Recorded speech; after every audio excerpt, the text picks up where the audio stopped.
Goldenheart is a unique and bizarre first-person fantasy hack-and-slash game that you can buy for a very modest price. It combines an old-school fantasy graphical style with strange environments, bizarre characters, and creepy monsters to create an epic 10 to 12 hour adventure full of exploration, combat, and magic. It also has a brutally difficult third act that absolutely wrecked me. So stay a while and listen as I take you on a guided tour through a weird fantasy journey that I think is worth your time. We start off in the wilderness with a troop of travelers. After the campsite is set upon by weird creatures, our millennial hipster friend circa 2015 sends us to find a member who wandered away to investigate some ruins. And away we go. The game wastes no time at all getting into exploration and combat. The gameplay on its face is fairly simple.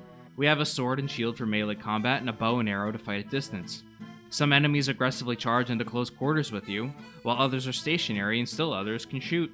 In melee combat, striking or being hit with your shield up drains your stamina. You can also lock onto enemies, enabling you to perform a quick side dodge. However, Kingsfield, this is not. It's an action-adventure game, not an RPG. You get absolutely nothing for killing enemies except for potential health drops and more arrows, so there's no punishment for skipping past enemies. Portal. Along the way are doors that require a combination of runes to open. We find those runes by exploring the area and writing the runes into our notebook from the pause menu. Much of the game involves extended traveling, exploration, and dungeoneering segments. As we find a cave whose entrance is blocked by translucent red stone, we're confronted by a pack of these disturbing MFers just called Molekin. Get used to it, there's a lot of insane monsters in this game. The challenge here is to keep swinging as they grab you while closely managing your stamina.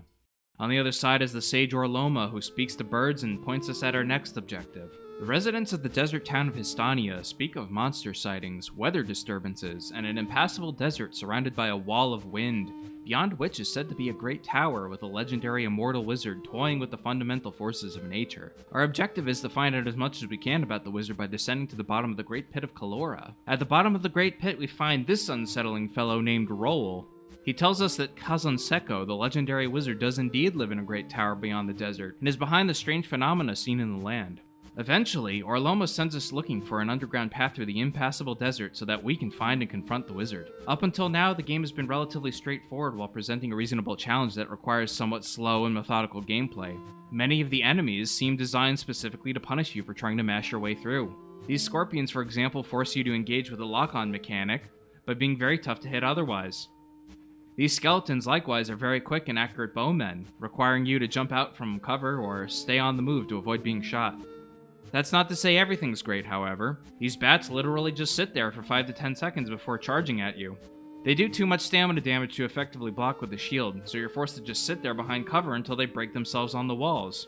This hallway here is a real nightmare as it's just full of bats.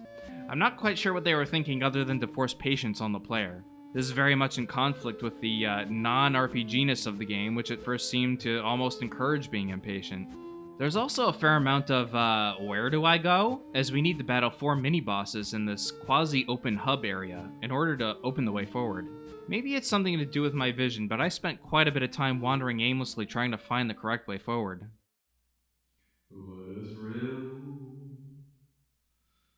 Darkness and silence through the night. From here, the game introduces a torch mechanic denying us use of our shield as we trudge through the dark tunnels underneath the desert.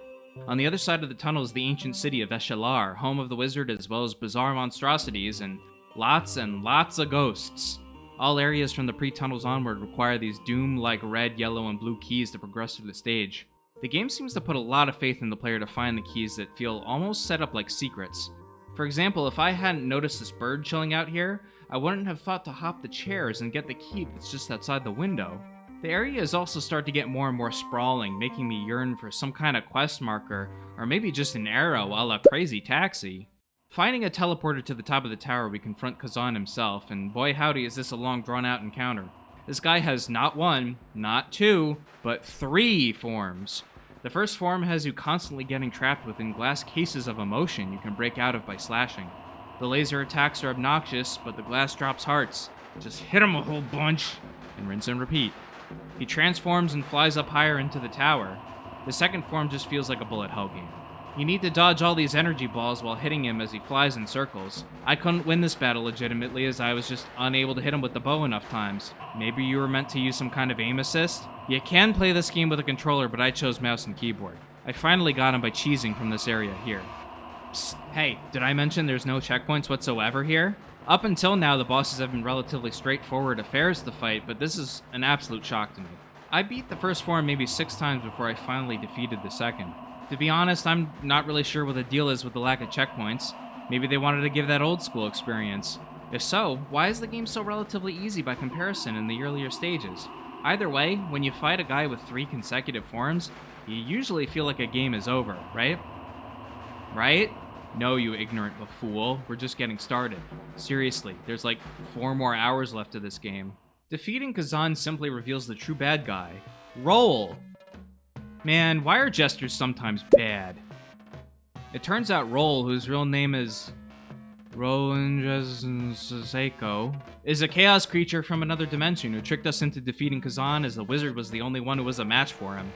The giant holding the tower, now unpetrified, takes us back to Histania, where we and the troop ponder the next move. Kazan has been diminished to a slug in a jar and acts not unlike Potato Gladys from Portal 2. Now it's up to us to figure out a way to defeat Roll and save the world. This is where things start to get weird. In order to find some kind of implement capable of defeating Roll, we return to the bottom of the Great Pit. No, seriously, we have to go through this entire dungeon again, unless I missed a shortcut somewhere. Through the red door in this room where we first met Roll, we found out that there's an otherworldly realm called Tolanorie that contains a powerful artifact, but we don't have a way to break open this red glass to gain access. So we go back into the blue door to the realm of Tolaloria to look for one. This is where we get our Half-Life 1 Zen moment, as this realm is made up of floating islands, bizarre creatures, dude what just got eyeball for head, and highly cryptic and confusing bullshit. Really, this open area you start in takes forever to walk across, and you have no idea what you're doing and what you're looking for. Maybe it's a me problem, but I struggle with the patience for moments like this. Massive shout out to Jay Hit on YouTube, by the way, who posted a playthrough of the game about a year ago. Once again, I would not have been able to make this video without standing on the shoulders of better gamers.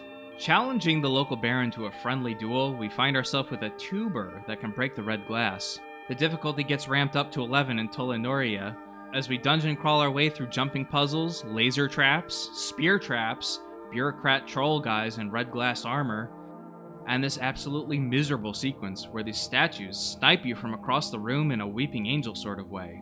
They slowly turn towards you when you aren't looking. This segment involves a lot of walking backwards, getting disoriented, dying, and starting all over again. Once you get the block for the pressure switch on the other side, all statues come to life, and they're tough. They seem to shoot as a hit scan, meaning that by the time you see them raise their bows, you already been hit. It's slow, it's methodical, there's no checkpoints, and it was hell to get through. The puzzles in the dungeon are tough too, and I couldn't quite wrap my brain around them. Really, it's moments like this where I have to take myself out of the equation a little bit and consider that maybe I wasn't the target audience for this game after all. Lizard. We're getting fairly close to the end here, so let me just quickly discuss the world building. I found the world of Goldenheart to be charming and interesting. While the game doesn't really go into extreme depth about very much, it has its own legends and myths. Extra stories about the world are dispersed through the game as these books, such as The Legend of Potatoes, and act as optional achievements. I also just really like that there's a Pet All the Dogs achievement. The music in the game is pretty good too, and honestly, it's what you might expect for a fantasy game.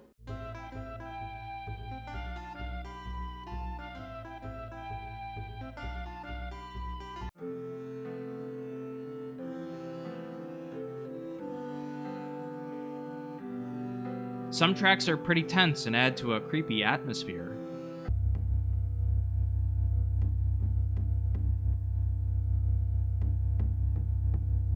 It's also weirdly full of bleeps and bloops.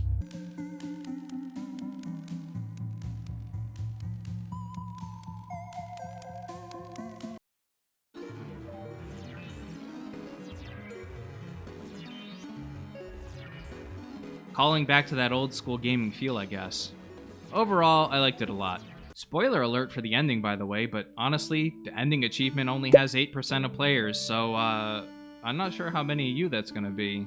Alright, at the top of the massive elevator are the Xalo? The Guardians of Order in the universe. We're presented with a powerful arrow which came from a place we have no name for. Hey, is that an MF and JoJo reference? We painstakingly fight our way out of Tolinorie because the game still won't give us a break, and then we get to the final area where Roll's power is starting to tear away at the fabric of reality. Reaching a large open area, Roll sets the Minotaur of Eshalar on us before joining into the fight himself. As expected at this point, the battle is highly challenging. Roll's floating eyes will wreck you if you don't shoot them out with arrows first. And the Minotaur's axe weirdly hits half a second or so after the animation, which doesn't make a lot of sense. Roll's final form is relatively easy. I actually got him in the first try by spamming arrows and just waiting for the Zalo to give me more ammo. In perfect this game fashion, there are actually 3 endings based on what you decide to do with the arrow we got from Tolinorie. And we have to beat the final boss again if you want to see the others. The red door has us trapped in Tolinorie as a clerical worker, which, let me just say, is tragic and horrible after all we went through to save the world. The blue door has the Baron from Tolaloria get the arrow. And I couldn't bear to beat the game a 3rd time, but Kazan tries to tempt us to go back to Histania through the yellow door. Since the Zalo imply that the arrow's magic will slowly tear reality apart if it stays in our realm for too long, I doubt that's a good ending either.